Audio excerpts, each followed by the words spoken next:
ತಮಿಳುನಾಡು ರಾಜಕೀಯದಲ್ಲಿ ಈಗ ಮಹಾಸ್ಫೋಟ ಸಂಭವಿಸಿದೆ. ಕೊನೆಗೂ ಬಿಜೆಪಿ ಪಕ್ಷಕ್ಕೆ ಅಣ್ಣಾಮಲೈ ಅವರು ಗುಡ್ ಬೈ ಹೇಳಿದ್ರು. ಬಿಜೆಪಿ ಪಕ್ಷಕ್ಕೆ ಅಣ್ಣಾಮಲೈ ರಾಜೀನಾಮೆ ಕೊಟ್ಟಿದ್ದಾರೆ.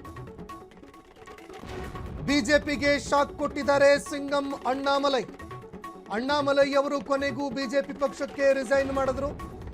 ಬಿಜೆಪಿ ಪ್ರಾಥಮಿಕ ಸದಸ್ಯತ್ವಕ್ಕೆ ರಾಜೀನಾಮೆ ಸಲ್ಲಿಕೆ ಮಾಡಿದ್ದಾರೆ. ಪ್ರಾಥಮಿಕ ಸದಸ್ಯತ್ವಕ್ಕೂ ಕೂಡ ರಾಜೀನಾಮೆ ಸಲ್ಲಿಕೆ ಮಾಡಿದ್ರು.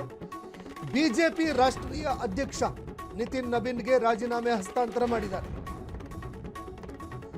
ದೆಹಲಿಯಲ್ಲಿ ನಿತಿನ್ ನಬೀನ್ ಅವರನ್ನ ಭೇಟಿಯಾಗಿ ರಾಜೀನಾಮೆ ಸಲ್ಲಿಕೆ ಮಾಡಿದ್ರು.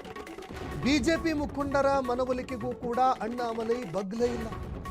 ಬಿಜೆಪಿ ಜೊತೆಗಿನ 6 ವರ್ಷಗಳ ಸುದೀರ್ಘ ಸಂಬಂಧವನ್ನ ಅಂತ್ಯ ಮಾಡಿದ್ದಾರೆ. ಬಿಜೆಪಿ ಹೈಕಮಾಂಡ್ನ ಆಫರ್ಗೂ ಕೂಡ ಕ್ಯಾರೆ ಅನ್ನದೇ ಸಿಂಗಂ ರಾಜೀನಾಮೆ ಸಲ್ಲಿಕೆ ಮಾಡಿದ್ದಾರೆ.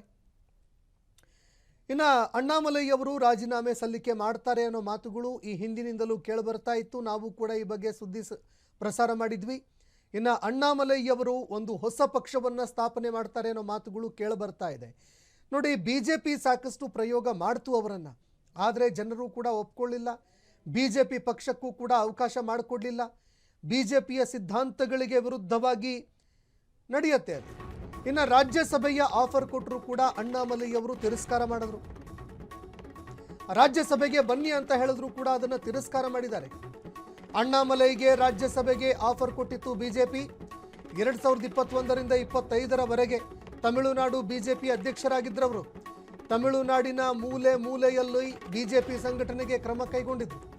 ಎಐಎಡಿಎಂಕೆ ಜೊತೆ ಮೈತ್ರಿಗಾಗಿ ಅಣ್ಣಾಮಲೈ ನಿರ್ಲಕ್ಷ್ಯ ಮಾಡಿತ್ತು ಬಿಜೆಪಿ.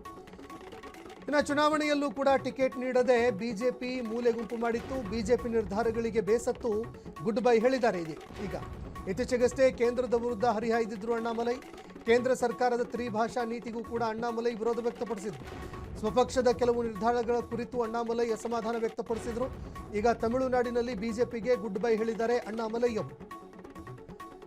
ನೋಡಿ, ಅಣ್ಣಾಮಲೈ ಅವರು ಈಗ ಕೊನೆಗೂ ಬಿಜೆಪಿಗೆ ಗುಡ್ ಬೈ ಹೇಳಿದ್ರು. ಬಿಜೆಪಿ ಪಕ್ಷಕ್ಕೆ ರಾಜೀನಾಮೆ ಸಲ್ಲಿಕೆ ಮಾಡಿದ್ದಾರೆ. ಪ್ರಾಥಮಿಕ ಸದಸ್ಯತ್ವಕ್ಕೂ ಕೂಡ ಅವರು ರಾಜೀನಾಮೆ ಸಲ್ಲಿಕೆ ಮಾಡಿದ್ದಾರೆ ಅನ್ನೋ ಮಾತುಗಳು ಕೇಳಿಬರ್ತಾ ಇದೆ. ಒಟ್ಟು 5 ವರ್ಷಗಳವರೆಗೆ ಬಿಜೆಪಿ ರಾಜ್ಯ ಅಧ್ಯಕ್ಷರಾಗಿದ್ದರು. ತಮಿಳುನಾಡಿನಲ್ಲಿ ಪ್ರಯೋಗ ಮಾಡೋದಕ್ಕೆ ಸಾಕಷ್ಟು ಪ್ರಯತ್ನ ನಡೀತು, ಆದರೆ ಅದು ಯಶಸ್ವಿಯಾಗಲಿಲ್ಲ. ಇನ್ನು ಯಾವಾಗ ರಾಜೀನಾಮೆ ಕೊಡೋದಕ್ಕೆ ಮುಂದಾದರೂ ಆಗ ಬನ್ನಿ ನೀವು ರಾಜ್ಯಸಭೆಗೆ ಅವಕಾಶ ಮಾಡಿಕೊಡ್ತೀವಿ ಅಂತ ಹೇಳಿದ್ರು. ಆದರೆ ಯಾವುದು ಬೇಡ ಸ್ವಾಮಿ, ನಾನು ಬೇಸತ್ತು ಹೋಗಿದ್ದೀನಿ. ತ್ರಿಭಾಷಾ ನೀತಿಯನ್ನು ನೀವು ಹೇರ್ತಾ ಇದ್ದೀರಿ, ಅದಕ್ಕೆ ನನ್ನ ವಿರೋಧ ಇದೆ. ತಮಿಳುನಾಡು ರಾಜಕೀಯದಲ್ಲಿ ಸಿಂಗಂ ಪಂಚರ್ ಆಗಿದ್ದಾರೆ. ದ್ರಾವಿಡ ರಾಜಕೀಯವನ್ನ ಅರಿಯದೆ ಅಣ್ಣಾಮಲೈ ಅವರು ಪಲ್ಟಿ ಹೊಡೆದಿದ್ದಾರೆ. ನಟ ದಳಪತಿ ವಿಜಯ್ ಬೆನ್ನಲ್ಲೇ ಅಣ್ಣಾಮಲೈ ಹೊಸ ಪಾರ್ಟಿಯನ್ನ ಕಟ್ಟೋದಕ್ಕೆ ಮುಂದಾದ್ರ. ಜೂನ್ 4ಕ್ಕೆ ಹೊಸ ಬಾಂಬ್ ಸಿಡಿಸ್ತಾರ ಅಣ್ಣಾಮಲೈ ಅವರು. ಹುಟ್ಟುಹಬ್ಬದಂದೇ ಅಣ್ಣಾಮಲೈ ಮಹತ್ವದ ಘೋಷಣೆ ಮಾಡಲಿದ್ದಾರೆ. ಮುಂದಿನ ರಾಜಕೀಯ ನಡೆಯನ್ನು ಕೂಡ ಅಣ್ಣಾಮಲೈ ಅವರು ಪ್ರಕಟ ಮಾಡಲಿದ್ದಾರೆ. ಸ್ವಂತ ಪಕ್ಷವನ್ನ ಕಟ್ಟೋದಕ್ಕೆ ಸದ್ಗುರು ಶಿಷ್ಯನ ಮಹಾ ಪ್ಲಾನ್ ನಡೀತಾ ಇದೆ. ಈಗ ಮಕ್ಕಳ ಶಕ್ತಿ ಇಯಕ್ಕಂ ಪಕ್ಷ ಘೋಷಣೆ ಮಾಡುವ ಸಾಧ್ಯತೆ ಇದೆ ಅಂತ ಹೇಳಲಾಗ್ತಾ ಇದೆ. ಸ್ವಂತ ಪ್ರಾದೇಶಿಕ ಪಕ್ಷ ಕಟ್ಟಿ ತಮಿಳುನಾಡಲ್ಲಿ ರಾಜಕೀಯ ಭವಿಷ್ಯವನ್ನ ಕಾಣಲಿದ್ದಾರ ಅನ್ನೋ ಪ್ರಶ್ನೆಗಳು ಎದುರಾಗ್ತಾ ಇದೆ. ಆದರೆ ಇದಕ್ಕೆ ಎಷ್ಟರ ಮಟ್ಟಿಗೆ ಜನ ಬೆಂಬಲ ದೊರೆಯುತ್ತೆ, ಜನ ಎಷ್ಟರ ಮಟ್ಟಿಗೆ ಇದಕ್ಕೆ ಮಣೆ ಹಾಕ್ತಾರೆ ಅನ್ನುವಂಥದ್ದನ್ನು ಕೂಡ ಕಾದು ನೋಡಬೇಕಾಗುತ್ತೆ. ಈ ಬಗ್ಗೆ ಮತ್ತಷ್ಟು ಮಾಹಿತಿ ಕೊಡ್ತಾರೆ ಸಹೋದ್ಯೋಗಿ ಸಾಹಿಲ್. ಡೆಸ್ಕಿಂದ ನೇರ ಸಂಪರ್ಕದಲ್ಲಿ ಜಾಯ್ನ್ ಆಗಿದ್ದಾರೆ. ಸಾಹಿಲ್, ಈಗ ಅಣ್ಣಾಮಲೈ ಅವರು ಬಿಜೆಪಿ ಪಕ್ಷದ ಪ್ರಾಥಮಿಕ ಸದಸ್ಯತ್ವಕ್ಕೂ ಕೂಡ ರಾಜೀನಾಮೆ ಸಲ್ಲಿಕೆ ಮಾಡಿದ್ರು.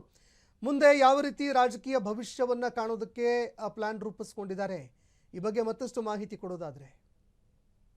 Very interesting. ಅವರ ಮುಂದಿನ ನಡೆ ಏನು, ಅವರು ನಿಜಕ್ಕೂ ಒಂದು ರಾಜಕೀಯ ಪಕ್ಷವನ್ನ ಘೋಷಣೆ ಮಾಡ್ತಾರಾ, ಇವೆಲ್ಲದರ ಬಗ್ಗೆ ಸವಿಸ್ತಾರವಾಗಿ ಮಾತನಾಡೋಣ. ಆದರೆ ಇವರು ಬಿಜೆಪಿಗೆ ಬಂದ ಆರಂಭಿಕ ದಿನಗಳಲ್ಲಿ ಬಿಜೆಪಿ ಕಂಡಂತಹ ಲಾಭದ ಬಗ್ಗೆ ಒಂದಷ್ಟು ಮಾತನಾಡಲೇಬೇಕು. ನೋಡಿ, 2024ರಲ್ಲಿ MP ಎಲೆಕ್ಷನ್ ನಡೆಯುತ್ತೆ. ಅದಕ್ಕೂ ಮುಂಚಿತವಾಗಿ 2019ರಲ್ಲಿ MP ಎಲೆಕ್ಷನ್ ನಡೆಯುತ್ತೆ.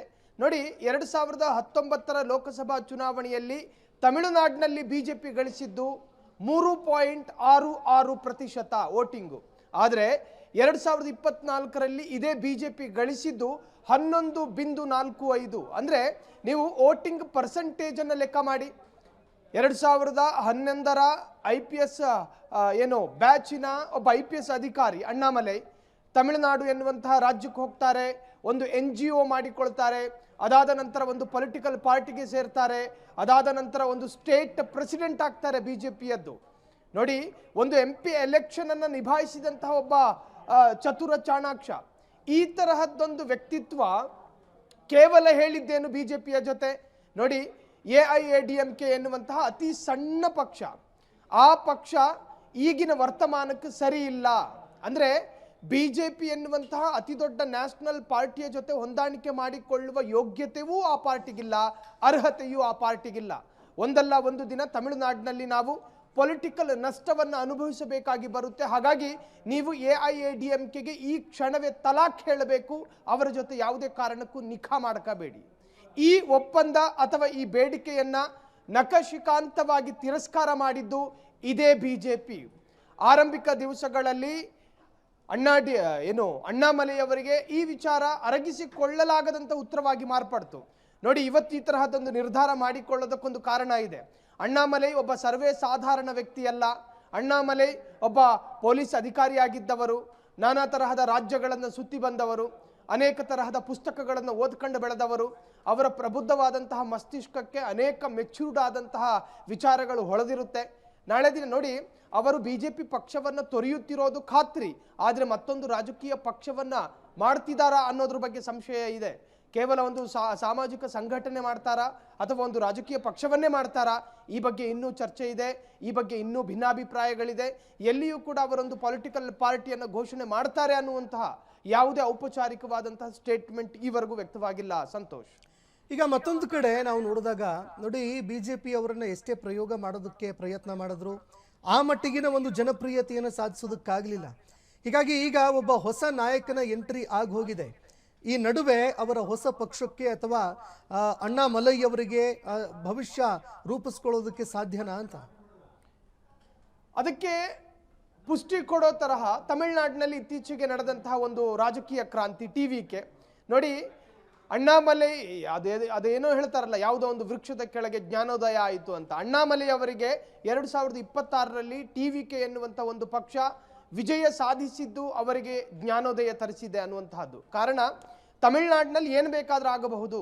ಕೇವಲ 2 ವರ್ಷದ ಪ್ರಚಾರವನ್ನ ಮಾತ್ರ ಗಿಟ್ಟಿಸಿಕೊಂಡಿದ್ದ TVK ಇವತ್ತು ತಮಿಳುನಾಡನ್ನ ರೂಲ್ ಮಾಡ್ತಾ ಇದೆ.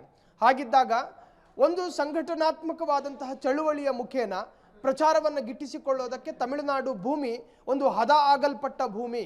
ಈ ಭೂಮಿಯಲ್ಲಿ ಯಾವಾಗ ಬೇಕಾದರೂ ನಾವು ಕೃಷಿ ಮಾಡಬಹುದು, ಫಲವತ್ತಾದ ಫಸಲು ಸಿಗುತ್ತೆ ಅನ್ನೋ ಒಂದು ಕಾನ್ಫಿಡೆನ್ಸ್ ಇತ್ತೀಚೆಗೆ ಅಣ್ಣಾಮಲೈಗೆ ಬಂದಿರೋದು ಸುಳ್ಳಲ್ಲ. ಸಂತೋಷ್, ಧನ್ಯವಾದಗಳು ಸಾಹಿಲ್ ನಿಮ್ಮೆಲ್ಲ ಮಾಹಿತಿಗೆ.